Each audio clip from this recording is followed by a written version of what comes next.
when you apply the current on the tissue, it will shrink the tissue. It is a reduction of the tissue. ये सब presentation से आपको पता चला होगा कि we have to increase the space in the nose and the throat. एकदम simple चीज़ मैं बताऊँ मैं आपको, तो स्पेस बढ़ाने के लिए जो नाक में टर्बिनेट है, जिसको हम पॉलिप बोलते हैं, उसको श्रिंक करते हैं, उसको कम करते हैं. गले में पैलेट है, उसको भी थोड़ा कम कर देते हैं, उसको स्टिफ करते हैं. तो जैसे स्नोरिंग में वाइब्रेट करता है, कर्टन की तरह वाइब्रेट करता है, वो भी कम हो जाता है. और टॉन्सिल वगैरह में भी हम लोग ये करंट देके उसके टंग में टिश्यू है उसकी वॉल्यूम कम करना है. It is a volume reduction by this machine and it is quite effective, simple. वो ओपीडी प्रोसीजर की तरह भी हो सकता है. And if required we can repeat this procedure 2 to 3 times. And this are few that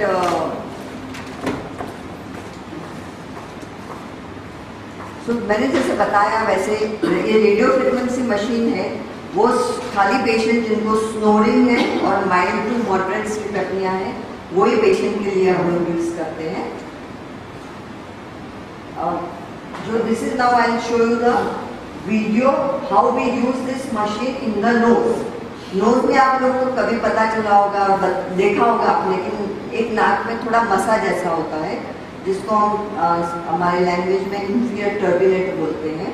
वो काफ़ी बड़ा होता है और नाक बंद हो जाती है. तो वो नाक में रेडियो फ्रिक्वेंसी के करंट देने से वो टर्बिनेट की वॉल्यूम है वो कम हो जाता है और गैप बढ़ जाता है, स्पेस बढ़ जाती है. सो हवा को ज़्यादा जगह मिलती है अंदर जाने के लिए. और नाक में कभी कभी नाक की हड्डी भी टेढ़ी हो जाती है, तो हम लोग सेप्टोप्लास्टी करते हैं. फिर कभी आपने देखा होगा कि कोई पेशेंट की नाक ऐसे दब जाती है, हम लोग बोलते हैं कि चाइनीज जैसी नाक है, तो उसको भी थोड़ा उठा के स्पेस बढ़ा देते हैं. और कभी कोई पेशेंट को नेजल नाक में पॉलिप होता है या तो फिर साइनस की इन्फेक्शन होता है, वो भी इसके साइमल्टेनियसली ट्रीटमेंट देते हैं हम. नाउ ये प्रोब है जो इंफीरियर टर्बिनेट, ये जो पहला मसा है उसमें करंट देते हैं और 2-3 जगह पे ये अलग अलग जगह पे करंट देते हैं. And it is very simple. नाक में लोकल एनेस्थीसिया देके ही ये ट्रीटमेंट होती है. लेकिन वहाँ से करना पड़ेगा वीडियो.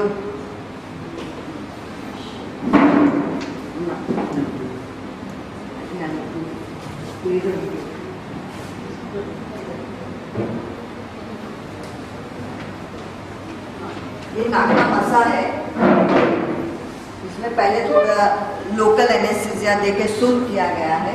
और ये प्रोब है रेडियो फ्रिक्वेंसी का, उससे हम लोग उसमें करंट दे रहे हैं. And it's a very simple procedure. Patient आधे घंटे में घर पे जा सकता है. इसके बाद similarly we give current on the palate. आपने डायग्राम देखा होगा कि कभी कभी सॉफ्ट पैलेट बोलते हैं, जो थर्ड लिप बोलते हैं लैंग्वेज, उसकी साइज बड़ी होती है. उसकी वजह से वो ऑब्स्ट्रक्शन होता है, और ऑब्स्ट्रक्शन होने की वजह से स्नोरिंग की आवाज़ भी बहुत ज़्यादा हो जाती है. तो हम लोग डिसीजन लेते हैं कि पैलेट को कट करना है या तो खाली रेडियो फ्रीक्वेंसी करंट देना है. That is more technical. We measure the length of the soft palate and find out whether to cut the palate or to give only radio frequency of the soft palate. See, yes, ये यूबिला है जिसको हम लोग colonel बोलते हैं, और ये soft palate है. तो ये सॉफ्ट पैलेट का जो साइज है वो बड़ा हो जाता है और पेशेंट को ऑब्स्ट्रक्शन होता है. So again, this is a video which shows that how we give next video.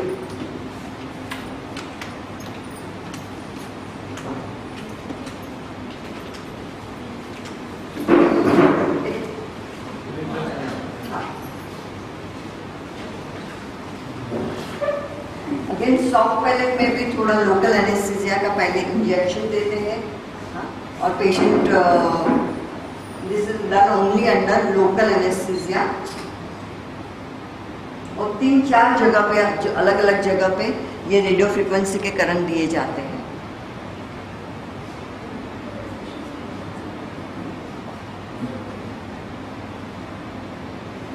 और जैसे मैंने बताया कि कभी सॉफ्ट पैलेट मतलब जो तर्जीब है उसकी साइज भी बड़ी होती है, तो हम लोग उसको कट भी करते हैं along with the uvula. The current is passed for at least 8 to 10 seconds, you know. So these are the different ways how we pass the current. और 4 से 6 हफ्ते में पूरा उसका श्रिंक हो जाता है और साइज कम हो जाती है सॉफ्ट पैलेट की। जैसे मैंने बताया कि ये पेशेंट में आप यूविला देखेंगे, जो थर्ड जीब है वो बहुत ही बड़ी है, साइड में टॉन्सिल्स भी बहुत बड़े हैं। तो ये पेशेंट में टॉन्सिल, सॉफ्ट पैलेट, यूविला पूरा साथ में निकाला है। And after the surgery you can see the gaps and the space which is available for breathing. Similarly थोड़े पेशेंट ऐसे भी होते हैं जिनकी टंग बहुत थिक होती है, हाँ टंग थिक होती है, और जब भी वो रात को सोते हैं तभी सब मसल्स थोड़े लूज होते हैं नींद में, और उसकी वजह से टंग भी पीछे गिरती है और पेशेंट को स्लीप एपनिया होता है। तो ये पेशेंट में, थोड़े पेशेंट में we also apply current on the base tongue. This is the tongue. तो टंग के पीछे के पार्ट में ये करंट देके उसको भी श्रिंक करते हैं। This is also done under local anaesthesia.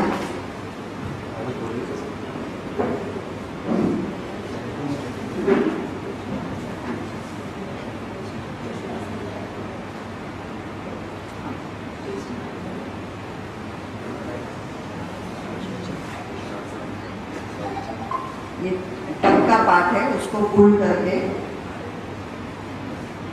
और ये सब चीज़ के लिए हमारे पास अलग अलग किस्म के प्रोब्स हैं which is design to facilitate the application.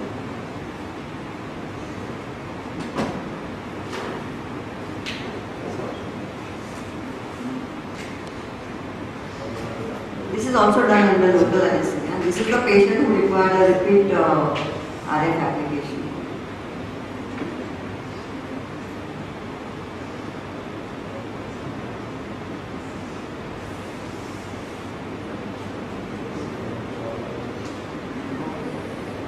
This is just to show you that it was done in a sitting position under local anesthesia. Now, थोड़े पेशेंट ऐसे हैं कि जिनकी टंग भी थिक है और टंग के पीछे की जो जगह है वो बहुत ही कम है, जिसमें ये मशीन जो रेडियो फ्रिक्वेंसी है वो भी इफेक्टिव नहीं रहेगा, और उनकी जो जॉ बोन है वो भी बहुत ही छोटे रहते हैं। तो वो पेशेंट में हम लोगों ने जॉ आगे पुश करके पीछे जगह बनाई है। जब भी हम लोग जॉ को आगे करते हैं तो उसके साथ में टंग भी आगे आ जाती है और टंग के पीछे थोड़ी जगह मिल जाती है। So this is how we do the jaw advancement, mandibular advancement. ठीक है, बीच में थोड़ा गैप रखते हैं और स्क्रू डाल देते हैं। एंड आप अगर एक्सरे देखेंगे तो आपको पता चलेगा कि ऑपरेशन के पहले ये ब्लैक है वो एयर है, यहाँ पे ऑब्स्ट्रक्शन था, और ऑपरेशन के बाद में ये जगह इतनी मिल जाती है। So you can increase at least 1 to 1.5 centimeter of the space by pushing the jaw forward. ये एक पेशेंट है जिनकी हम लोगों ने रेडियो फ्रीक्वेंसी सर्जरी प्लस यूट्रिपल की थी, उनका एक्सरसाइज टेस्टिमोनी।